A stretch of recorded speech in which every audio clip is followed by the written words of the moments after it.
Lord. హల్లెలూయా.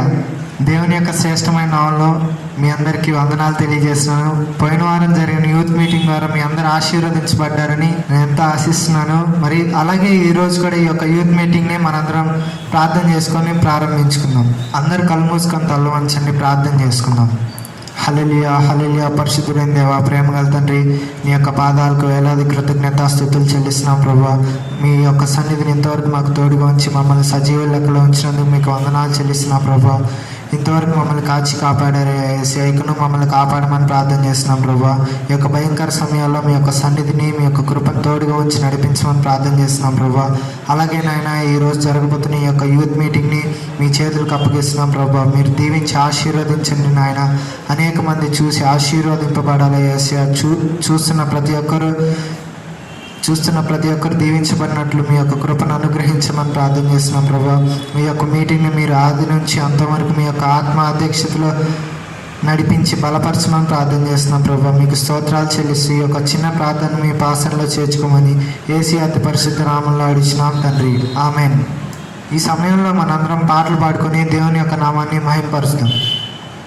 Susanna వచ్చి ఒక పాట ద్వారా దేవుని మహింపరుస్తాం.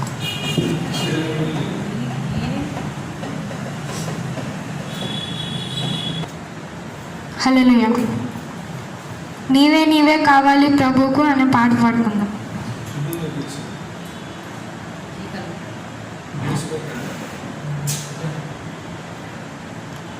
నీవే నీవే కావాలి ప్రభువుకు, నేడే నేడే చేరాలి ప్రభువును.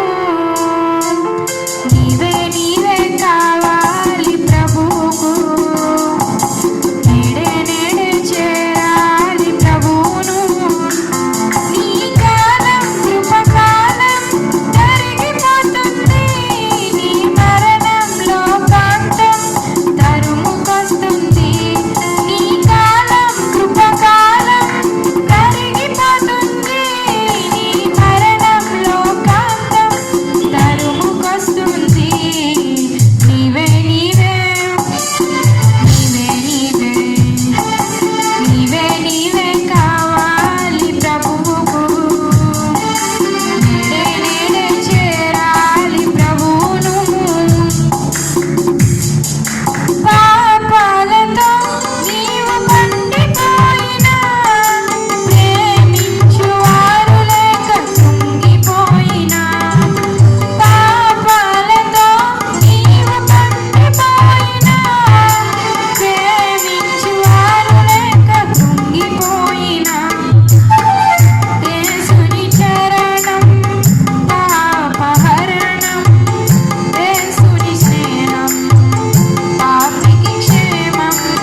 వస్తుంది.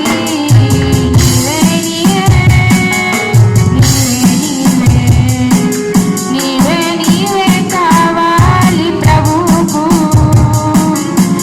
నేడే చేరాలి ప్రభువును.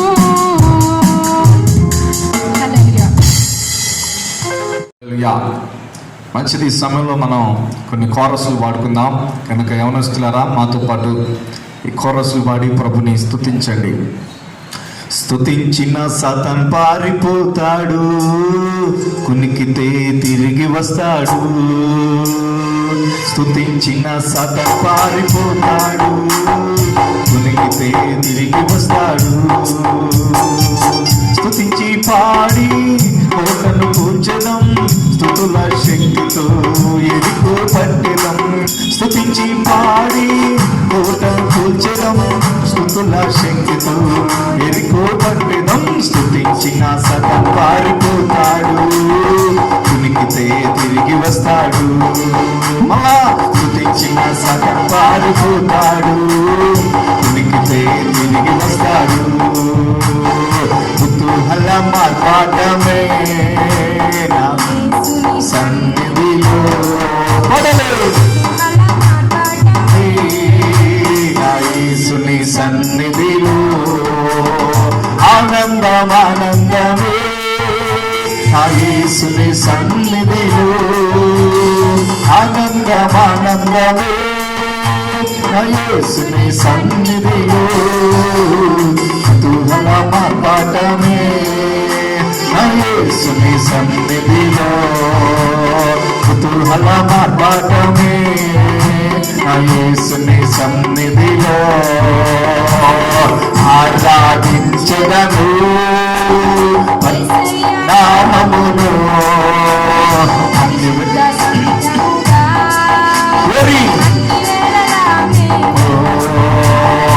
ఆరాధించదము యేసయ్య నామమును. పరిశుద్ధ సంఘముగా అన్ని వేళలా మేము ఆరాధన ఆరాధన ఆరాధన ఆరాధన.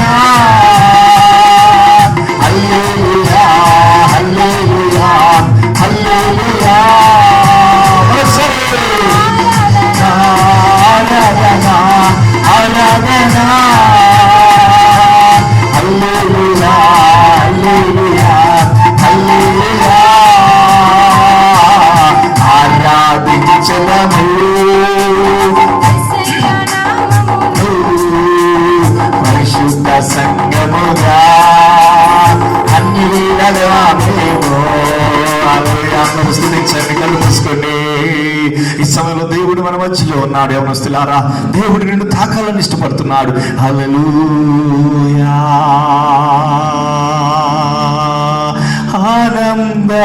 ఆనందమానందమే నా యేసుని సన్నిధిలో. ఆనందమానందమే నా యేసుని సన్నిధిలో. కుతూహల మార్పాటమే నా యేసుని సన్నిధిలో. యేసయ్యా మీకే స్తోత్రం స్తోత్రం స్తోత్రం స్తుతిస్తున్నాం ప్రభువా. మహిమ నీకే. హల్లెలూయా. మనందరం కూడా ప్రభువుకి దగ్గరగా వద్దాం. యవనస్తులారా, దేవుడు లేకపోతే నీ జీవితం శూన్యంగా మారబోతున్నది కనుక నీ హృదయాన్ని ప్రభు దగ్గరికి తీసుకురా. ప్రభు ఆత్మను నీలోకి నింపుకో. ప్రభు నిన్ను దీవిస్తాడు, ఉన్నతమైన స్థలంలో నిలబెట్టబోతున్నాడు. మనందరం కూడా అదే ప్రార్థన ఆత్మతో ఉండగా ఈ సమయంలో మనం ప్రార్థన చేసుకుందాం. డానియేలు వచ్చి ప్రార్థనలో నడిపిస్తాడు.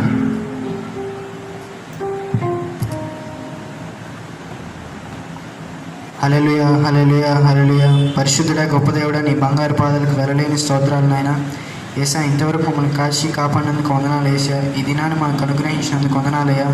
పోనీ యూత్ మీటింగ్ నుంచి యూత్ మీటింగ్ వరకు మీరు ఎక్కడైనా మనం భద్రపరిచినందుకు మీకే వందనాలు ఏసయ్యా. కష్టకాలంలో కూడా మాకు మీ కృపను తోడించి మమ్మల్ని మీ సజీవ లెక్కలో ఉంచినందుకు మీకే వేల స్తోత్రాలు ప్రభువా. ఇంతవరకు పాటల ద్వారా మహింపరుచుకున్నందుకు మీకే వందనాలయ్యా. వాక్యం ద్వారా మీరే మాతో మాట్లాడండి ఏసయ్యా. ఎవరైతే చూస్తున్నారో వారి మధ్యలో మీరుండి వారితో మాట్లాడమని ప్రార్థిస్తున్నాం ప్రభా. ఇంకా జరగని ఉన్న ప్రతి కార్యక్రమంలో మీరే తోడుండి మహింపరచుకోండి ప్రభా యేసయ్యా. మీకే ఘనత మహిమ ప్రభావాలు చెల్లిస్తూ యేసునామంలో అడిగిచున్నాం తండ్రి, ఆమేన్. ఈ సమయంలో మనందరం శ్రద్ధగా దేవుని యొక్క వాక్యాన్ని విందాం. నాన్నగారు దైవజనులు మరి దేవుని వాక్యాన్ని మనతో పంచుకుంటారు. Praise lord. యవనస్తులారా, ఈ సమయంలో మనందరం కూడా కొద్దిసేపు దేవుని యొక్క వాక్యాన్ని మనం ధ్యానం చేద్దాం. కనుక శ్రద్ధగా దేవుని వాక్యాన్ని విని దైవ దీవెనలు పొందాలని ప్రభు పేరిట నేను మనం చేస్తున్నాం. ఎటు తిరగక మీరందరూ ఒక చోట శ్రద్ధగా కూర్చొని వాక్యం వినండి. ఎందుకంటే వాక్యం మిమ్మల్ని బ్రతికించింది. వాక్యము మీరు పాపము చేయకుండా మీకు సహాయపడుతుంది. వాక్యము మీరు బాధల్లో ఉన్నప్పుడు మీకు నెమ్మదిచ్చింది. మీరు ఎటు వెళ్ళాలో తెలియని స్థితిలో ఉన్నప్పుడు వాక్యం మీకు సరి అయిన మార్గాన్ని చూపించింది. కాబట్టి ఈ సమయంలో దేవుని వాక్యం కొద్దిసేపు వినాలి. మీరందరూ కూడా మరి బైబిల్ తీసుకొని నాతో పాటు ఏకీభవించి ముందుకు సాగాలని ప్రభుపేట మనం చేస్తున్నాం. చూడండి, ఒక వాక్యం చదువుకుందాం. యెహోషువ గ్రంథం 1వ అధ్యాయం 2వ వచనం చదవండి. కాబట్టి నీవు లేచి నీవును ఈ జనులందరూ ఈ యోర్దాను నది దాటి నేను ఇశ్రాయేలీయులకు ఇచ్చుచున్న దేశమునకి వెళ్ళుడి. చూడండి, యెహోషువ గ్రంథంలో 1వ అధ్యాయం 2వ వచనం చదివాం. ఇక్కడ మోషే చనిపోతాడనమాట. ద్వితీయోపదేశకాండం చివరిలో మోషే చనిపోయినట్లుగా రాయబడి ఉన్నది. మోషే చనిపోయిన తర్వాత చూడండి, దాదాపుగా ఆ ప్రజలు 40 లక్షల మంది ఉన్నారు. మనకి లెక్కలు లేవు కానీ 6 లక్షల మంది కాల్బలమే ఉన్నారు. కానీ 40 లక్షల మంది ఉన్నారనమాట. మరి ఈ 40 లక్షల మందిని ఇప్పటి వరకు కూడా ఎవరు నడిపించారు అంటే వృద్ధుడైన మోషే నడిపించారు. మోషే చనిపోయినప్పుడు ఆయన వయసు 120 సంవత్సరాల దాకా ఉందన్నమాట. కాబట్టి ఆయన చక్కగా నడిపించాడు. మరి మోషే చనిపోయాడు. ఇప్పుడు మోషే చనిపోయాడు. వాళ్ళందరూ కూడా మోషే చనిపోయిన ఆ ఊరు కొండ దగ్గర, పర్వతం దగ్గర ఆగిపోయారు అనమాట. ఇప్పుడు ఆ 40 లక్షల మందిని ఎవరు నడిపించాలి? ఒకసారి ఆలోచించండి. ఎవరు నడిపించాలి అంటే చూడండి, ఇది దేవుడే నిర్ణయించాడు. ఎవరిని నిర్ణయించాడంటే ఇప్పుడు చదవబడిన వాక్య భాగంలో మనం గమనించినప్పుడు ఇక్కడ యెహోషువతో దేవుడు మాట్లాడుతున్నాడంట. పైన 1వ వచనంలో చదివితే యెహోషువకు ఇలాగ సెలవిచ్చినాం, నా సేవకుడైన మోషే మృతి పొందాడు కాబట్టి నీవు లేచి అంటున్నాడండి. ఎవరితో మాట్లాడుతున్నాడు? యెహోషువతో మాట్లాడుతున్నాడు. యెహోషువ ఎవరో ఒక యవనస్తుడు, గుర్తుపెట్టుకోండి, ఒక యూత్ అన్నమాట. మోషే దగ్గర, మోషే కింద పనిచేసిన ఒక యూత్, యవనస్తుడు అనమాట, యంగ్ మ్యాన్ అనమాట. మరి యంగ్ మ్యాన్ ని దేవుడు సెలెక్ట్ చేసుకుంటున్నాడు ఈ 40 లక్షల మందిని నడిపించడానికి. అక్కడ చాలా మంది లేరా? ఉన్నారు. తలబండిన వాళ్ళు ఉన్నారు, అతిరథ మహారాజులు ఉన్నారు. ఆ నడిపించాలి అనే నాయకత్వం కోరుకున్న వాళ్ళు, మోషేకి వ్యతిరేకంగా లేచిన వాళ్ళు చాలా మంది అక్కడ ఉన్నారు. కానీ వారు ఎవరిని కూడా దేవుడు ఎన్నుకోలేదు, గుర్తుపెట్టుకోండి. కానీ ఇక్కడ ఎవరిని ఎన్నుకుంటున్నాడంటే ఒక సామాన్యుడైన యవనస్తుడిని దేవుడు ఎన్నుకుంటున్నాడు. నీవు లేచి ఇదిగో ఇశ్రాయేలు దేశానికి ప్రజలను తీసుకొని వెళ్ళు అని చెప్పేసి అంటున్నాడండి. దేవునికి స్తోత్రం కలుగును గాక. ఈరోజు నా ప్రశ్న ఏంటంటే, ఒక సామాన్యమైన యవనస్తుడిని దేవుడు అంత గొప్ప కార్యానికి ఎందుకు ఎన్నుకున్నాడు? ఒక సామాన్యమైన యవనస్తుడు గొప్పోడు కావాలంటే ఏం చేయాలి అంటే, దేవుని మనసులో పడాలంటే ఏం చేయాలి? చూడండి, ఈనాడు కూడా మనం అక్కడక్కడ మనం చూస్తూ ఉంటాం. ఒక సామాన్యమైన యవనస్తులు మంచి మంచి స్టేటస్కి వచ్చినట్లుగా చూస్తూ ఉంటాం. ఇది అన్యజనుల్లో మనం చూసినప్పుడు ఉదాహరణకు చూడండి, మనకి మైక్రోసాఫ్ట్ CEO ఎవరు? సత్యనారాయణ. ఆయన ఎక్కడి నుంచి వచ్చాడు? అంటే అనంతపురం జిల్లా నుంచి వచ్చాడు. ఒక సామాన్యమైన రైతు కుటుంబంలో పుట్టిన వ్యక్తి అంత గొప్పోడైపోయాడు. చూసారా? అదేవిధంగా గూగుల్ CEO ఎవరు? సుందర్ పిచాయ్. ఈయన కూడా ఒక మారుమూల పల్లెటూరులో తమిళనాడులో జన్మించిన వ్యక్తి. ఈయన కూడా రైతు కుటుంబం బ్యాక్గ్రౌండే. కానీ ఇటువంటి అన్యజనుల్లో నుండి ఈ విధంగా ఒక సామాన్యమైన కుటుంబంలో నుండి వచ్చి ఇప్పుడు ప్రపంచాన్ని ఏలుతున్న కొన్ని కార్పొరేట్ దిగ్గజాలకు నాయకులయ్యారు. మరి వాళ్ళే అవ్వగలిగితే మరి ఆధ్యాత్మిక జీవితంలో ప్రభుని సేవిస్తూ ఉన్న నీవు కాలేవా? నీవు గొప్పోడివి కాలేవా? తప్పకుండా అవుతావు. దేవుడు వారికంటే ఎక్కువగా దేవుడు నిన్ను నిలబెట్టబోతున్నాడు. దేవునికి స్తోత్రం. ఈ వాక్యం వింటున్న నీతో ప్రభు మాట్లాడుతున్నాడు. ఎవరి జనాంగమా, మనము అనగా దేవుని బిడ్డలం దేనిలో కూడా తక్కువ కాము. ఆమేన్. దేవుని బిడ్డలు దేవుని చేతిలో శ్రేష్టమైన బిడ్డలం. దేవుడు నిజంగా మనం కనుక ఆయనకు సమర్పించుకున్నట్లయితే, మన జీవితాన్ని ఆయన కనుక ఇవ్వగలిగినట్లయితే ప్రపంచంలో దేవుడు మనల్ని గొప్పగా నిలబెట్టబోతున్నాడు. అందుకనే దేవుడు ఇశ్రాయేలు ప్రజలకు ఏమంటాడో తెలుసా? నిన్ను తలగా చేస్తా గానీ తోకగా చెయ్యనని చెప్తాడండి. అంటే దేవుని బిడ్డలు ఎవరు? తలలే. దేవుని బిడ్డలు హెడ్సే. దేవుని బిడ్డలు డిపార్ట్మెంట్ హెడ్స్గా ఉంటారు. దేవుని బిడ్డలు అన్నిట్లో పైన ఉండబోతున్నారు అనమాట. అయితే దేవుని చేతిలోకి వచ్చినప్పుడే దేవుడు దీవిస్తాడు. ఇది ఇంపార్టెంట్ అనమాట. అయితే ఈరోజు నా వర్తమానం ఏంటంటే, దేవుడు ఎన్నుకునే నాయకులకు ఉండవలసిన లక్షణాలు ఏంటి? దేవుడు నిన్ను నాయకునిగా ఎన్నుకోవాలంటే, దేవుడి ప్రపంచంలో నిన్ను అందరికంటే ఉన్నతమైన స్థానంలో నింపాలంటే, యవన బిడ్డ ఈ నుండి కొన్ని లక్షణాలు ప్రభు ఆశిస్తున్నాడు. ఆ ఆశించిన లక్షణాలు కనుక నువ్వు ప్రభుకి ఇవ్వగలిగితే దేవుడు నిన్ను ఎక్కడున్నా సరే పైకి లేపుతాడు. హల్లెలూయా చెప్పండి అందరూ కూడా హల్లెలూయా. చూద్దాం, యెహోషువ జీవితాన్ని ప్రభు ఆశీర్వదించడానికి కారణాలు నేను చూసిన దాన్ని బట్టి చూస్తే 4 కారణాలు ఉన్నాయి. మరి సమయం ఎంత సరిపోతుందో మనకు తెలియదు, కానీ చక్కగా బైబిల్ కనుక చదవగలిగితే తప్పకుండా నేను మీకు కొన్ని వాక్యాలు చూపిస్తాను. మీరందరూ రాసుకోండి. మీరు ఈ వాక్యాలను ఫాలో అవ్వండి. తప్పకుండా దేవుడు మిమ్మల్ని దీవిస్తాడు. మొదటిది అంటే, దేవుడు అంతమంది ఉన్నప్పటికీ కూడా యెహోషువను ఎన్నుకోవటానికి గల కారణం ఏంటంటే, మొట్టమొదటిది అప్పగించిన పనిలో నమ్మకత్వాన్ని ప్రదర్శించిన వాడు. మోషే తనకొక పనిని అప్పగించినప్పుడు మోషే చూసేవాడు కాదు, పంపించేవాడు. కానీ దేవుడు చూస్తున్నాడు. దేవుడు యెహోషువని గమనించాడు. యెహోషువలో దేవునికి కనబడ్డది ఏంటంటే, మోషే అప్పగించిన ఏ పనైనా సరే ఆయన నమ్మకంగా చేసి ఫినిష్ చేసి వచ్చాడు. అందుకనే దేవుడు యెహోషువని ఎన్నుకున్నాడు. ఆమె నిర్గమాకాండం 17వ అధ్యాయం 9వ వచనం చదువుదాం. మోషే యెహోషువతో మన కొరకు మనుషులను ఏర్పరిచి వారిని తీసుకొని బయలువెళ్ళి అమాలేకీయులతో యుద్ధం చేయము. రేపు నేను దేవుని కర్రను చేత పట్టుకొని ఆ కొండ శిఖరము మీద నిలిచెదనను. యెహోషువ మోషే తనతో చెప్పినట్లు చేసి చాలండి. ఇక్కడ మనం గమనించినప్పుడు ఇది ప్రారంభ దినాల్లో అనమాట. నిర్గమాకాండం 17వ అధ్యాయం అంటే అప్పుడే వాళ్ళు ఎర్ర సముద్రాన్ని పాయలు చేసుకుని వచ్చారు. వాళ్ళు వచ్చిన తర్వాత ఒక యుద్ధం వచ్చేసింది. ఆ యుద్ధంలో మోషే ఏమంటాడో తెలుసా? యెహోషువని పిలిచి, జోషువా అయ్యా ఏంటయ్యా అంటాడు. యెహోషువ, ఇదిగో అమాలేకీయులు మన మీద యుద్ధం చేయడానికి వస్తున్నారు, కాబట్టి నీవు వెళ్ళి వారితో యుద్ధం చేయి. కొంతమంది మనుషులను కుర్రవాళ్ళని తీసుకొని, అవనస్తులను తీసుకొని వారి మీద యుద్ధం చేయమంటే యెహోషువ చూసారా, మోషే చెప్పినట్టు చేశాడంట. మీరు కూడా అనొచ్చు, బాగానే చేయొచ్చండి అని అనొచ్చు. కానీ ఇక్కడ మోషే యెహోషువని ఎక్కడికి పంపించాడు? స్వీట్ షాప్కి వెళ్ళి స్వీట్లు తీసుకొని రాని నాయన అని పంపించాడా? లేకపోతే ఇదిగో ఒక చోటకి వెళ్ళిపోయి శుభ్రంగా చర్చికి కావాల్సిన ఏదైనా సామాన్లు కొనుక్కొని రమ్మని చెప్పాడా? అట్లయితే అందరూ చేయొచ్చు అనమాట. పాస్టర్ గారు మంచి పని చెప్పాడని చేయొచ్చు. కానీ ఇక్కడ మోషే ఏమని చెప్పాడు? కత్తులు తీసుకొని వెళ్ళి యుద్ధం చేశారండి రా అని చెప్పాడు అనమాట.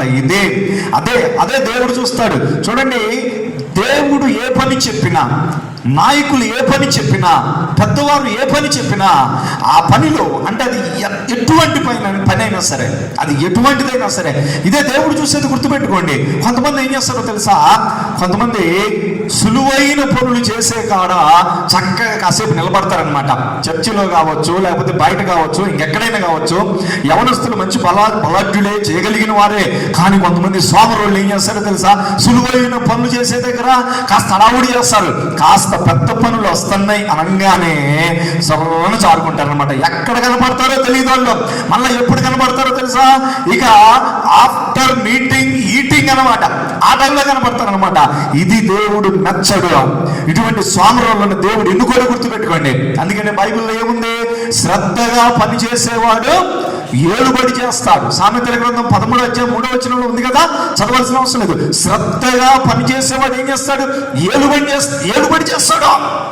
అది ఎటువంటి పనైనా, అది కష్టమైనా, అది నష్టమైనా, అది బాధైనా, ఏదైనా సరే దేవుడు సెలవిచ్చాడు, నా నాయకుడు సెలవిచ్చాడు, నేను చేస్తాను. దేవునికి స్తోత్రం. హల్లెలూయా. యెహోషువతో మోషే మాట్లాడాడు. యెహోషువ, నువ్వు వెళ్ళు, వాళ్ళతో యుద్ధం చేయమన్నాడు. ఏమీ మాట్లాడాలి. తన ప్రాణహాని ఉన్నప్పటికీ కూడా, తను ఉంటాడో లేదో తెలియనప్పటికీ కూడా యెహోషువ మనుషులను తీసుకొని వెళ్తున్నాడు. యవనస్తులారా చూసారా, చక్కగా వెళ్ళిపోతున్నాడు. వెళ్ళిపోయి వారితో యుద్ధం చేశాడు.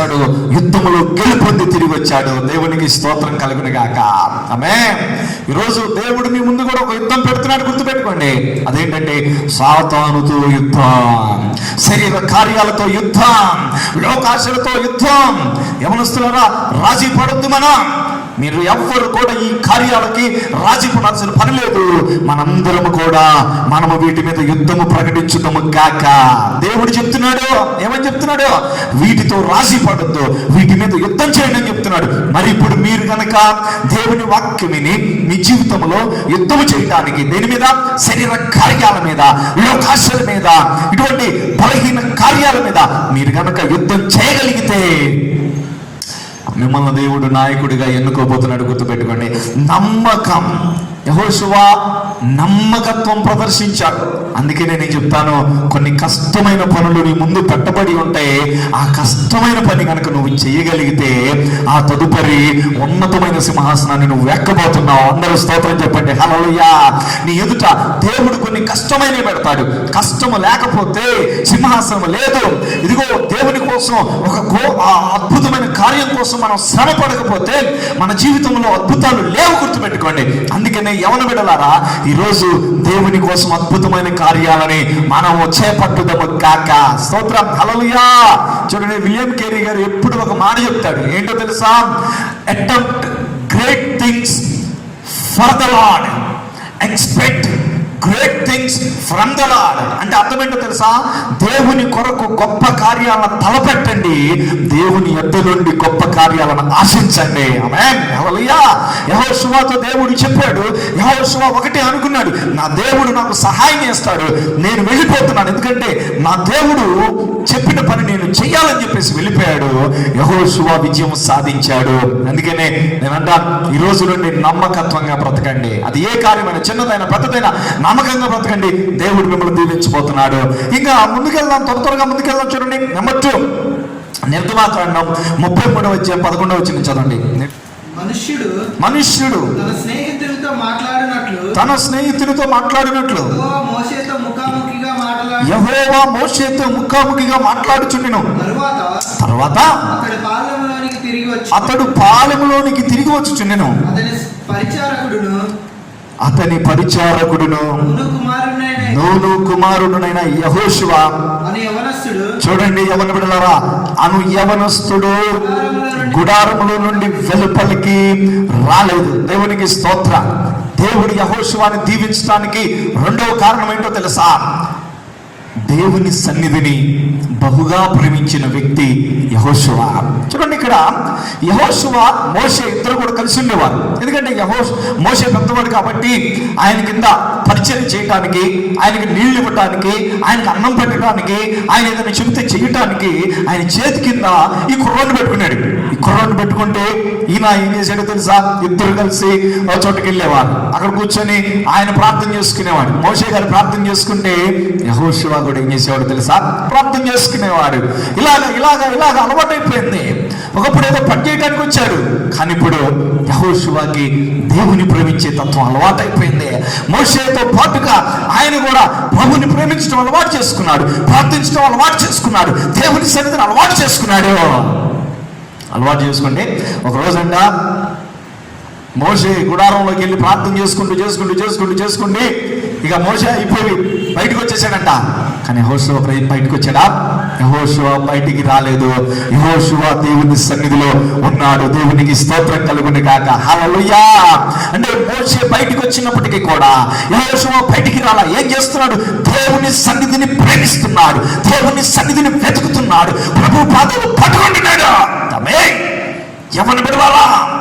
ఇది దేవుడు నిన్ను దీవించాలంటే, నిన్ను పైకి లేవనెత్తాలంటే నీలో నుండి ప్రభు చూసేది గుర్తుపెట్టుకోండి.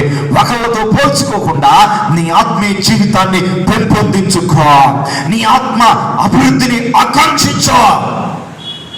ఇక్కడ మోషే బయటకు వచ్చినప్పటికీ కూడా యెహోషువ బయటికి రాలా. యెహోషువ ఏం చేస్తున్నాడు? దేవుని సన్నిధిని ప్రేమిస్తున్నాడు.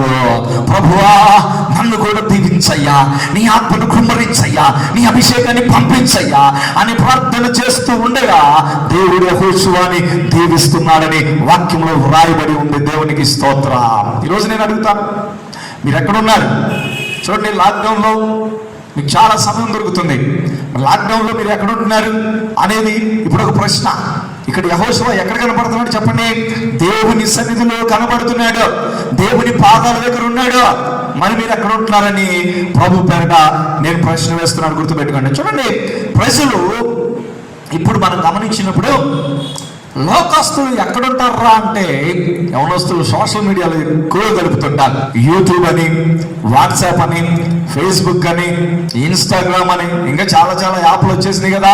ఇక అది ఆపేస్తే ఇది, ఇది ఆపేస్తే అది, అది ఆపేస్తే అది, మళ్ళీ ఫస్ట్కి రావడం అనమాట. ఇట్లా తిరుగుతూ ఉంటాం అన్నమాట, సైకిల్ దిగినట్టు తిరుగుతూ ఉంటారనమాట.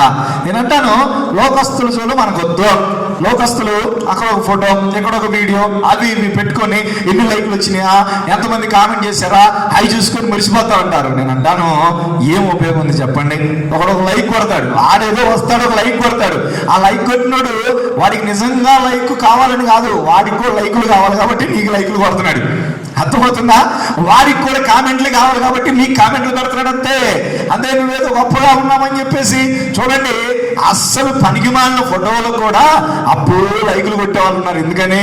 నాకు ఎందుకు లేరా బాబు, ఒక లైక్ కొట్టేస్తే పోయింది కదా, రేపు పొద్దున నేను ఫోటో పెట్టినప్పుడు కూడా వాడు లైక్ కొడతాడని చెప్పేసి కొట్టడమే కానీ అక్కడ ఏదో బాగుందనో లేకపోతే ఏదో అని చెప్పేసి కాదు. యవనస్తులారా, ఇక ఈ యవనస్తులు నాకు కన్నా లైక్లు వచ్చినాయి, ఓ అది ఇదని చెప్పేసి ఇక విచ్చలవిడిగా ఇంకో ఫోటోలు పెట్టడం ఏం ఉపయోగం చెప్పండి? ఆ ఫోటోల వల్ల ఏం ఉపయోగం ఉంది? ఏమీ లేదు. అందుకనే వ్యర్థమైన దాని మీద మనసు పెట్టొద్దని చెప్పేసి అపోస్తలుడైన పౌలు గారు ఫిలిప్పీ పత్రిక 4వ అధ్యాయంలో రాస్తున్నట్లుగా మనం చూడొచ్చు. కాబట్టి దేవుని పిల్లరా, వద్దు, ఇటువంటి వ్యర్థమైన వాటి జోలి పోవద్దని ఈరోజు యవనస్తులకి ప్రభు మనతో మాట్లాడుతున్నాడు. నువ్వు నాయకుడు కావాలంటే, నువ్వు గొప్ప వ్యక్తివి కావాలంటే ఎక్కడ గడపాలో తెలుసా? ప్రభు సన్నిధిలో గడపాలి. అదేవిధంగా మనం కూడా దేవుని చేతిలో, దేవుని సన్నిధిలో కష్టపడగలిగితే, దేవుని సన్నిధిలో ఎక్కువ గడపగలిగితే, అదేవిధంగా నీ స్టడీస్ మీద కాన్సన్ట్రేషన్ చేయగలిగితే, చెత్త వాటిని పట్టించుకోకుండా, ఈ లోకపరమైన చెత్త ఉంటుంది. ఇప్పుడు చెప్పాను కదా, ఇటువంటి చెత్త, ఈ చెత్త మీద ఎక్కువగా కాన్సన్ట్రేషన్ వద్దు. ఇవి నీకు అన్నం పెట్టేవి కాదు, కానీ నీకు అన్నం పెట్టేది ఏంటో తెలుసా? కాసేపు మంచిగా చదువుకోండి, ఆ తర్వాత దేవుని సన్నిధిలో గడపండి. దేవుడు మిమ్మల్ని పైకి లేపబోతున్నాడు. దేవునికి స్తోత్రం. చూడండి, కొన్ని వాక్యాలు కొన్ని మనం గమనించినప్పుడు వాక్యం చదవాల్సిన అవసరం లేదు.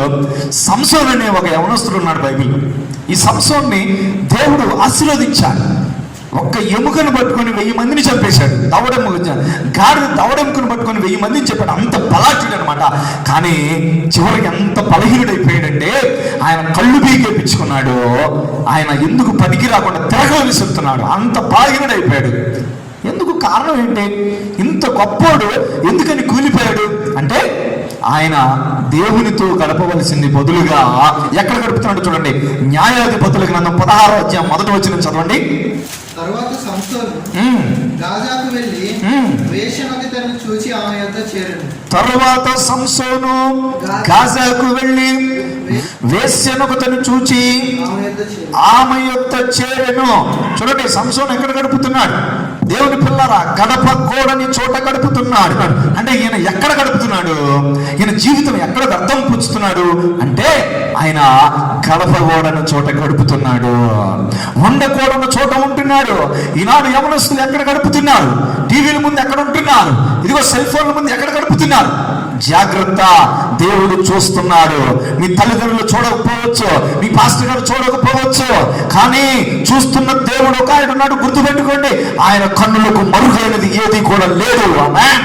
దావీదు మహారాజు అంటాడు, ప్రభువా నేను ఎక్కడికి వెళ్ళినయా నీ నుండి? సముద్రంలోకి పోయినా అక్కడ ఉన్నావు ప్రభా, పాతాళం పోతే అక్కడ ఉన్నావు ప్రభా, ఆకాశం పోతే అక్కడ ఉన్నావు ప్రభా. ప్రభు లేని చోటు ఏది?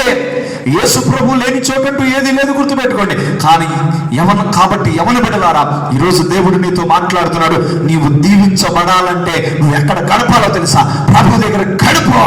యెహోషువ ప్రభు దగ్గర గడిపాడు, ఆయన సన్నిధిని ప్రేమించాడు. అందుకనే దేవుడు యెహోషువని నాయకుడిగా లేపాడు. దేవునికి స్తోత్ర. నాడు చూడండి, కొన్ని చిన్న చిన్న గ్రామాల నుండి, ఆ మండలాల నుండి, టౌన్ల నుండి పెద్ద పెద్ద సిటీస్లకు వస్తారు.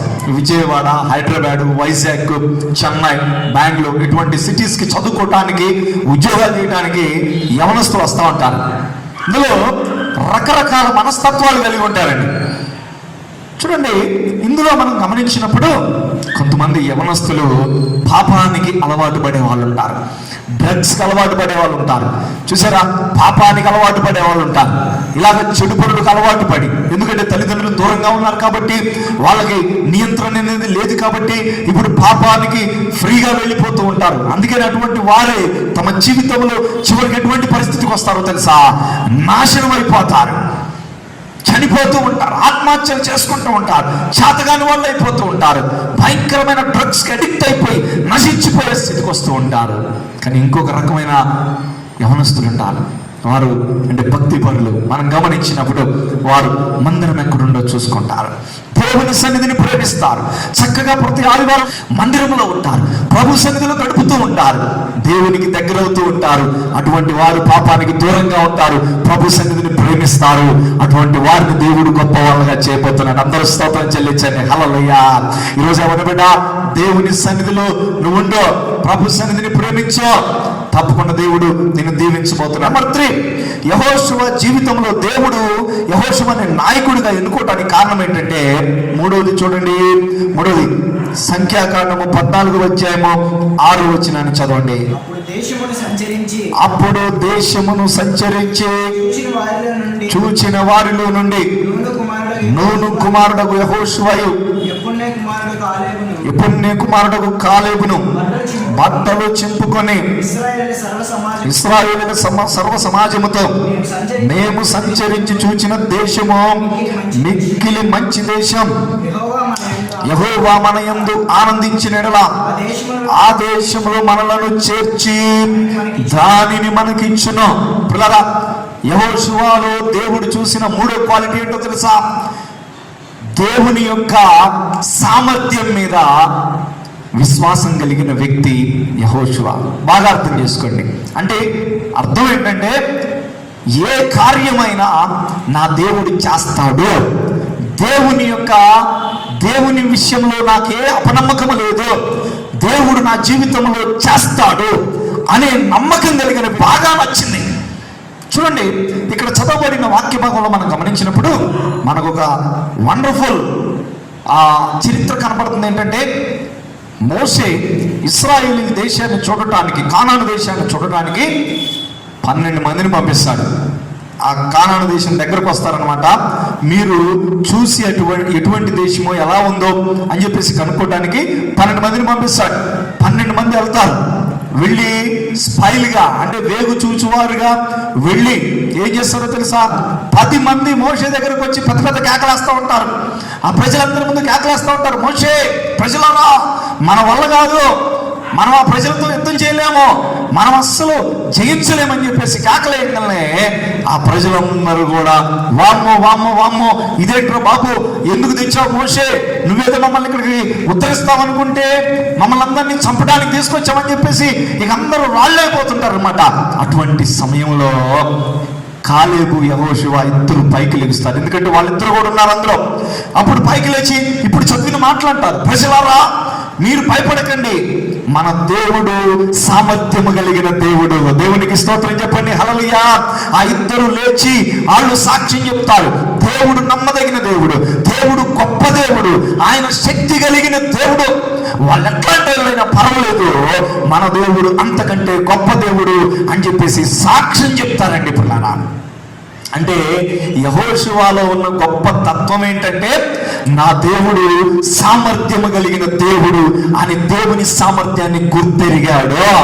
చూడండి, మన జీవితంలో కూడా ఇటువంటి చక్కని తత్వాన్ని కలిగి ఉండాలి. అంటే అర్థం ఏంటి? దేవుని ఎడల అపనమ్మకం ఉండకూడదు. ఏముందిలే దేవుడేం చేస్తాడులే, మన పనులు మనం చేద్దాంలే అని చెప్పేసి ఒక అంటే ఏదైనా కార్యాన్ని తలపెట్టినప్పుడు ఇది అయితో లేదో, ఇది కాదో, లేకపోతే ఇదేంటో, ఒక ఉద్యోగానికి అప్లై చేస్తున్నాను, ఇది వచ్చిందో లేదో, లేకపోతే పరీక్షలు రాయబోతున్నాను, ఈ పరీక్షల్లో నాకు 100% వస్తాయో లేదో అని చెప్పేసి అపనమ్మకం ఎప్పుడు ఉండకూడదు. అటువంటి వాళ్ళని దేవుడు పక్కన పడేస్తాడు, గుర్తుపెట్టుకోండి. ఎట్లాంటి తత్వం నీలో ఉన్నారో తెలుసా యవ్వన బిడ్డలారా? ఇదిగో నేను నా పని నేను చేస్తున్నాను, కానీ నా దేవుడు నా పని చేయబోతున్నాడు. దేవునికి స్తోత్రం. నా దేవుడు నాకు విజయం ఇవ్వబోతున్నాడు. అదే నా ప్రభు నమ్మదగిన దేవుడు, నా ప్రభు సర్వశక్తి మంతుడు. దీనికి ఒక మంచి ఎగ్జాంపుల్ చెప్తాను, అప్పుడు మీకు అర్థమైంది. చూడండి, దానియేలు గ్రంథం 3వ అధ్యాయము 17వ వచనం చదవండి. మేము సేవించుచున్న దేవుడు మండుచున్న వేడిమి గల ఈ అగ్నిగుండములో నుండి మమ్మల్ని తప్పించి రక్షించుటకు సమర్థుడు. ఇది దేవుని మీద నమ్మకం పెట్టుకోవటం అంటే. ప్రతి యవనస్తుడు కూడా ఇటు నమ్మకం కలిగి ఉండాలి. చూడండి, అగ్నిగుండంలో ఏమో వేస్తాము, దేవుణ్ణి మీరు సేవించొద్దంటే ఇక్కడ షడ్రక్ మేషక్ అబేద్నెగోలు వింటారా? వినరో. ఏమంటారు? రాజా, మమ్మల్ని మా దేవుడు తప్పిస్తారు. దేవునికి స్తోత్రం కలిగిన గాక. చూసారా, ప్రతి క్రైస్తవ యవనస్తుడికి ఇటువంటి నమ్మకం ఉండాలి దేవుని మీద. ఇటువంటి నమ్మకం కలిగినప్పుడే వాళ్ళు ఉద్యోగాలు చేయగలుగుతారు, వారు నాయకులు కాగలుగుతారు, వారిని దేవుడు గొప్పవాళ్ళుగా చేయగలుగుతాడు. చూడండి, ఆత్మహత్యలు ఎందుకు జరుగుతున్నాయి? యవనస్తులు ఆత్మహత్యలు ఎందుకు చేసుకుంటున్నారు ఈ మధ్య? ఆన్లైన్ క్లాసులు అర్థం కావట్లేదని చెప్పేసి ఒక పిల్లవాడు ఆత్మహత్య చేసుకున్నాడంట. అవసరమా? అదేవిధంగా ఇంటర్మీడియట్లో మార్కులు తక్కువ వచ్చినాయని చెప్పేసి ఒక అమ్మాయి ఆత్మహత్య చేసుకుందంట. ఏంటి ఇవన్నీ అంటే, వాళ్ళకి అసలు నమ్మకం లేదనమాట. వాళ్ళకి దేవుని మీద నమ్మకం లేదు, వాళ్ళకి ఏ ఆధారం, నిరీక్షణ లేదు. కానీ దేవుని పిల్లలారా, ఈరోజు వాక్యం వింటున్న క్రైస్తవ యవన బిడ్డలారా, మన దేవుడు అటువంటి దేవుడు కాదు. మన దేవుడు ఎటువంటి వారినైనా పైకి లేపే దేవుడు. దేవునికి స్తోత్ర. నేనంటాను, జీరోలు ఉన్న వాళ్ళని సైతం దేవుడు హీరోలుగా చేస్తాడు. దేవునికి స్తోత్ర. అందుకనే యవన బిడ్డలారా, ఆత్మహత్యలు చేసుకోవాలి, నిరుత్సాహపడాలి, కృంగిపోవాలి, ఇటువంటి మాటలు యవనస్తుల దగ్గర ఉండకూడదు. ఆమేన్. యవనస్తులు ఎప్పుడు ఎలా ఉండాలో తెలుసా? అసలు రాకపోయినా పర్వాలేదు, కొత్త జ్ఞానం లేకపోయినా పర్వాలేదు, కానీ ఎలా ఉండాలంటే షార్ప్గా ఉండాలి. ఎందుకనే?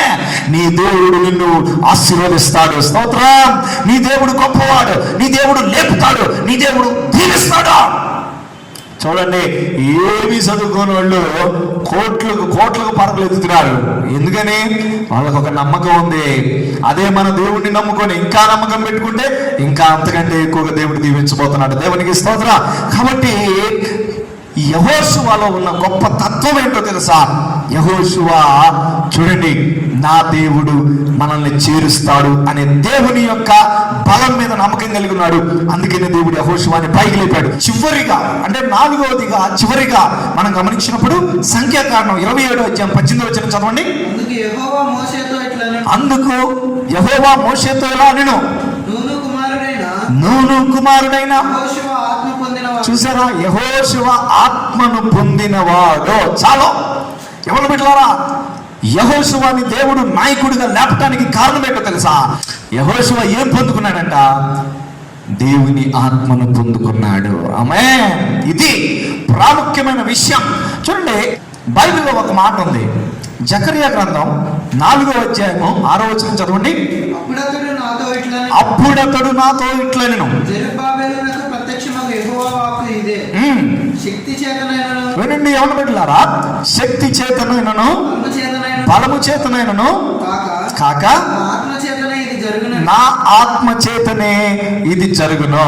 చూడండి, దేవుడు ఏ విధంగా మన జీవితాల్లో అద్భుతాలు జరిగిస్తాడో తెలుసా? తన ఆత్మను ఇచ్చుట ద్వారా. రెండోది, ఆత్మ కలిగి ఉన్నప్పుడు మన జీవితాల్లో అద్భుతాలు జరుగుతాయి. మరి ఇప్పుడు మన జీవితాల్లో అద్భుతాలు జరగాలంటే, నాయకుడిగా లేపబడాలంటే, గొప్పవాడుగా మార్చబడాలంటే, నీ పక్షాన దేవుడు అద్భుత కార్యాలు జరిగించాలంటే ఏం కావాలి నీకు? పరిశుద్ధాత్మ కావాలి. చెడ్డ ఆత్మ కాదు. కొంతమంది యవనస్తులు ఎప్పుడు కూడా మలినమైన మనసుతో ఉంటారు. కొంతమంది అలాగని అందరు ఉంటారని నేను చెప్పను. కొంతమంది పవిత్రమైన మనసుతో ఉంటారు, చక్కని మనసు. ఆ మనసు అంటే దేవునికి ఇష్టం. గుర్తుపెట్టుకోండి, వారిని దేవుడు లేపుతాడు. ఆమేన్. మనం చూసే చూపులు, మనం ఆలోచించే ఆలోచన, ఇవన్నీ పవిత్రంగా ఉన్నప్పుడు, ఆత్మ సంబంధమైనవిగా ఉన్నప్పుడు దేవుడు నిన్ను దీవిస్తాడు. యవన బిడ్డలారా, ఇది దేవుడు కోరుకుంటున్నాడు. అందుకనే నువ్వు ఆత్మను పొందుకున్నప్పుడు నీ జీవితంలో సాధించలేనివంటూ ఏమీ కూడా ఉండవు. దేవునికి స్తోత్రం. చూడండి, నేను కొన్ని ఎగ్జాంపుల్స్ చెప్తాను. మొదటి సమూయేలు గ్రంథం 16వ అధ్యాయము 13వ వచనం చదవండి. సమూయేలు తైలపు కొమ్మును తీసి వాడి సహోదరుల ఎదుట వాడికి అభిషేకం చేసెను. దావీదు యొక్క సహోదరుల ఎదుట దావీదుకి అభిషేకం చేశాడంట. ఇప్పుడు చెప్పండి, చదవండి. అప్పటి నుండి యెహోవా ఆత్మ దావీదు మీదకి బలముగా వచ్చెను. యెహోవా ఆత్మ దావీదు మీదకి బలంగా వచ్చెను. ఆగండి, సమూయేలు ఏం చేశాడు? దావీదు మీద అభిషేకం చేసేసిన తర్వాత, ఆ తైలపు కొమ్ము పెట్టి నూనె రాసి ప్రార్థన చేసిన తర్వాత, అప్పుడు దేవుని ఆత్మ బలంగా దిగటం ప్రారంభించింది. ఇక అప్పటి నుండి దావీదు ఏం చేశాడు తెలుసా? దేవుని ఆత్మ దిగిరాగా దావీదు ఎలుగుబంటిని చంపేశాడు. స్తోత్రం చెప్పండి హల్లెలూయా. సెకండ్, దేవుని ఆత్మ దిగిరాగా దావీదు సింహాన్ని 2 మొక్కలు చేసేశాడు. దేవునికి స్తోత్రం. దేవుని ఆత్మ దిగిరాగా దావీదు గొలియాతుని చంపేశాడు. అని ఇవన్నీ ఎలా చేయగలిగాడు? దేవుని ఆత్మ దిగొచ్చిన తర్వాతనే దావీదు చేయగలిగాడు. దేవునికి స్తోత్రం. ఎవరు బిడ్డలారా, చూడండి, ఈ లోకంలో మనం ఏది సాధించాలన్నా కానీ పరిశుద్ధాత్మ శక్తిని కనుక పొందుకుంటే నీవు తప్పకుండా పరిశుద్ధాత్ముడు నీకు సహాయం చేయబోతున్నాడు. నువ్వు ఏ ప్రాంతంలో ఉండి వాక్యం వింటున్నప్పటికీ దేవుని ఆత్మ నిన్ను నడిపిస్తాడు, నీకు బలమిస్తాడు, నీకు సహాయం చేస్తాడు. అందుకనే దావీదు గొప్పవాడిగా మార్చబడ్డాడు. చూడండి, అపోస్తలులు 12 మంది పిరికోళ్ళు, వాళ్ళకి చేతగాని వాళ్ళు, కానీ వారు గొప్ప గొప్ప అపోస్తలులు అయ్యారు, ధైర్యవంతులయ్యారు. వారి ద్వారా గొప్ప అద్భుతాలు జరిగినాయి. మోషే నత్తోడు, కానీ మోషే దేవుడు వాడుకోలేదా? ఎందుకని? దేవుని ఆత్మాభిషేకంతో. పౌలు గారు పొట్టివాడిని దేవుడు వాడుకోలేదా? వాడుకున్నాడు. ఎందుకు? దేవుని అభిషేకంతో. వీళ్ళందరిలో ఉన్న గొప్ప క్వాలిటీ ఏంటో తెలుసా? పరిశుద్ధాత్మ అభిషేకంతో నింపబడ్డారు. దేవుడు వారిని వాడుకున్నాడు. దేవునికి స్తోత్రాలు. ఇది యెహోషువలో ప్రాథమికంగా మనం గమనించినప్పుడు ఈ 4 క్వాలిటీలు ప్రభువుకు నచ్చినాయి. ఏంటి కూడా ఒకసారి చెప్పండి మనందరం కూడా. మొదటిది ఏంటి? అప్పగింపబడిన పనిలో నమ్మకత్వంగా ఉన్నాడు. అది ఎంత కఠినమైనా సరే ఆ పనిలో నమ్మకంగా పనిచేసాడు. దేవునికి నచ్చింది. రెండో చెప్పండి, దేవుని యొక్క సహవాసాన్ని ప్రేమించిన వ్యక్తి. చూడండి, మోషే వెళ్ళిపోయినప్పటికీ దేవునితో గడిపాడు, అది దేవునికి నచ్చింది. మూడోది, దేవుని యొక్క సామర్థ్యాన్ని గుర్తెరిగాడు, అంటే నా ప్రభు చెయ్యగలడు అని నమ్మకం పెట్టుకున్నాడు, అది దేవునికి నచ్చింది. నాలుగోది, చివరిది, దేవుని ఆత్మాభిషేకం పొందుకున్న వ్యక్తి దేవుని ఆత్మ చేత నింపబడ్డాడు. చివరికి ఏం చేశాడు తెలుసా? నాయకుడిగా నియమించబడ్డాడు. యెహోషువ కానాను దేశానికి ప్రజలు తీసుకెళ్లాడు. దేవునికి స్తోత్రం. ఈరోజు వాక్యం వింటున్న నీతో కూడా ప్రభు మాట్లాడుతున్నాడు. యవనస్తులారా, దేవుడు మిమ్మల్ని కోరుకుంటున్నాడు. దేవుని పనిలో వాడుకోవాలని, ఈ ప్రపంచాన్ని ప్రభావితం చేయాలని, ఇదిగో మీ కుటుంబాన్ని దీవించాలని, నీ ద్వారా ఈ అనేకమైన ఈ లోకంలో కూడా మిమ్మల్ని గొప్ప గొప్ప వారిని చేయాలని ప్రభు చూస్తున్నాడు. కానీ ప్రభు కోరుకుంటుంది 4 విషయాలే. ఈ 4 నీవు కూడా కలిగి ఉండు, దేవుని సన్నిధిలో ఉండు, దేవుడు నిన్ను దీవించబోతున్నాడు. అటువంటి కృప ఈ రోజు యవనస్తులకు ప్రభు దయచేయను గాక. తలవంచండి, ప్రార్థన చేసుకుందాం. అందరూ కళ్ళు మూసుకుని. యవన బిడ్డలారా, ఈరోజు దేవుడు మీతో మాట్లాడుతున్నాడు. యవన బిడ్డలారా, దేవుడు మిమ్మల్ని దీవించడానికి ఇష్టపడుతున్నాడు. ఈ ప్రపంచంలో గొప్ప నాయకుడిగా లేపడానికి ఇష్టపడుతున్నాడు. కానీ దేవుడిని నుండి ఆశిస్తున్నది ఇది నమ్మకత్వాన్ని కోరుకుంటున్నాడు. ప్రభు సన్నిధిని ప్రేమించాలని కోరుకుంటున్నాడు.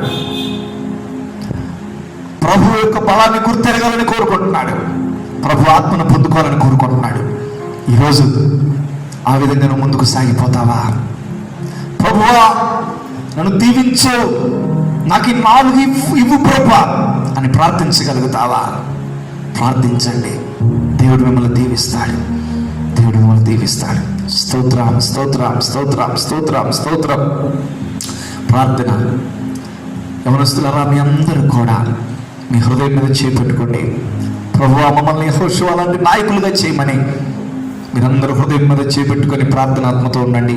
మీ కొరకు నేను ప్రార్థన చేస్తాను. మహాపరిశుద్ధుడా, ప్రేమ కలిగిన తండ్రి, మీకు వందనాలు, స్తుతులు, స్తోత్రాలు చెల్లిస్తున్నాం ప్రభా. ఈరోజు యవనస్తుల మీటింగ్లో మాతో మాట్లాడినందుకు వందనాలు. యెహోషువని మీరు నాయకుడిగా ఎందుకు ఎన్నుకున్నారో మీరు తెలియపరిచారు ప్రభా. ఈరోజు వాక్యం వింటున్న యవన బిడ్డలందరినీ కూడా దీవించండి, నాయకులుగా మార్చండి, సిఇఓలుగా మార్చండి, డైరెక్టర్లుగా మార్చండి, కంపెనీల అధినేతలుగా మార్చండి ప్రభా. గొప్ప పరిచర్య చేసేవారిగా మార్చండి ప్రభా. నాయన ఈరోజు ప్రార్థించుకుంటున్న ప్రతి యవనస్తుడిని మీ చేతికి అప్పచెబుతున్నాం. మీ హస్తాలలో వారిని తీసుకుని దీవించమని ప్రార్థన చేస్తున్నాం. అయ్యా మీకు వందనాలు. ఈ లాక్డౌన్లో ఉన్నాం ప్రభా. ప్రజలందరూ, యవనస్తులందరూ కూడా ఎక్కువగా నీ సన్నిధిలో గడిపి నిన్ను స్తుతించే బిడ్డలుగా మార్చమని ప్రార్థన చేస్తున్నాం. అయ్యా నీ కృప దయచేయండి. మీ సన్నిధి మాకు ఇవ్వండి ప్రభా. అయ్యా మా సంఘస్థులందరినీ కూడా దీవించండి. ముఖ్యంగా మా సంఘ యవన బిడ్డలందరినీ ఆశీర్వదించండి. అయ్యా ఆన్లైన్ క్లాసుల్లో తోడుగా ఉండండి ప్రభా. చదువుల్లో తోడుగా ఉండండి. ఉద్యోగాల్లో తోడుగా ఉండండి ప్రభా. ప్రతి కార్యక్రమంలో తోడుగా ఉండి గొప్పవారిగా చేయమని ప్రార్థన చేస్తున్నాం. అయ్యా నీ కృపను గ్రహించమని వేడుకుంటున్నాం ప్రభా. మీ సన్నిధి ఇవ్వండి. ఇంతవరకు మీ కృప మాకు ఇచ్చినందుకు స్తోత్రం చెల్లిస్తాం. చెప్పబడిన వాక్యాన్ని పిల్లల హృదయాల్లో ఫలింపచేసి అందరిని ఆశీర్వదించి దీవించగలని యవనస్తుల కుటుంబాల మీద, యవనస్తుల ఈ కుడికిని మీద అత్యధికంగా దీవించి మీ కృపలో తెలియమని యేసునామమున అడుగుచున్నాం తండ్రి.